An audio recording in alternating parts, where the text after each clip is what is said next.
Dia sudah pun bersedia di sana. Izzuan, Assalamualaikum. Apa khabar? Dengar tak Izzuan?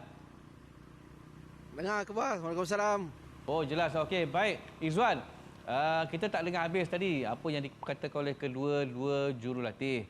Jadi, mungkin apa lagi yang Izzuan boleh share tentang kedua-dua jurulatih di mood diorang macam mana, apa cerita yang mungkin kita boleh dengar, apa yang kita tak dengar tadi. Silakan. Okey, apa yang diperkatakan oleh Michael Fatimburner, beliau nyata sikit kecewa dengan kekalahan ini, tetapi tidak dari segi corak permainan yang ditampilkan oleh anak-anak buahnya. Dan saya ada terdengar perbualan di studio tadi antara Akbar dan juga dua pandit kita, Nizam serta Syahrul Kalam, berkenaan dengan pemain-pemain Selangor 2. Sememangnya bagi saya Michael Fatimburner nampak agak bermasalah kerana dia terpaksa mengorbankan pemainnya, antaranya pemain import dari Myanmar yang tidak dapat diturunkan hari ini kerana khidmatnya diperlukan oleh Selangor untuk saingan Liga Super esok. Dan perlawanan malam ini juga menyatakan beliau terpaksa mengeluarkan Saiful Iskandar lebih awal untuk memberikan pemain itu rehat kerana dia juga dijangka akan ada dalam senarai pemain untuk aksi Liga Super berdepan dengan Terengganu. Jadi ini antara masalah yang dihadapi oleh Michael Fatimburner berdepan dengan pemain-pemain untuk beliau membentuk corak permainan yang lebih baik untuk Selangor 2. Dan bagi Wan Rohaimi pula, kemenangan ini melegakannya untuk dia meraih kemenangan yang kedua ketika sejak membimbing PDRM ini.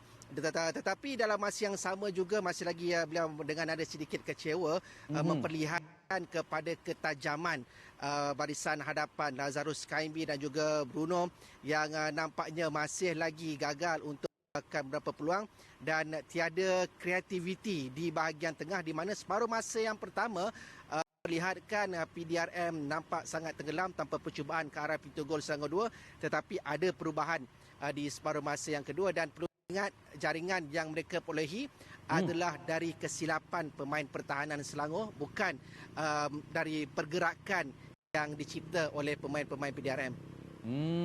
Okey, baik. Izzuan sebut PDRM tenggelam di separuh masa yang pertama. Tapi ramai penyokong Selangor kecewalah tengok player nombor 11 dia orang, Josh Atram ni, tak berapa mengancam malam ni, Izzuan. Separuh masa yang pertama ada percubaan tepat dilakukan oleh Atram, tetapi diselamatkan oleh Asri.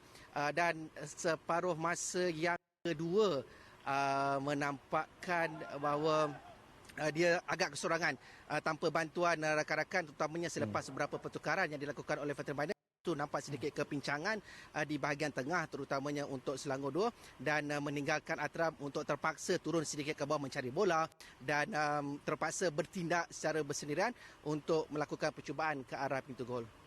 Izzuan, kalau kami nak tahulah berapa persen sebenarnya penguasaan bola pasukan Selangor 2 dalam perlawanan dengan PDRM ni?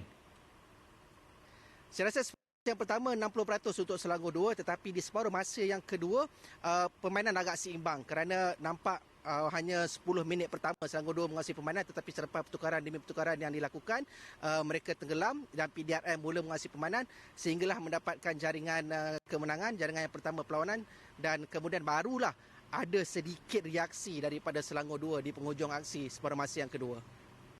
Okey, baik. Terima kasih Izzuan. Nanti balik sempat pergi sahur dulu ke atau terus balik? Kita balik teruslah. Baik, terima kasih Izzuan.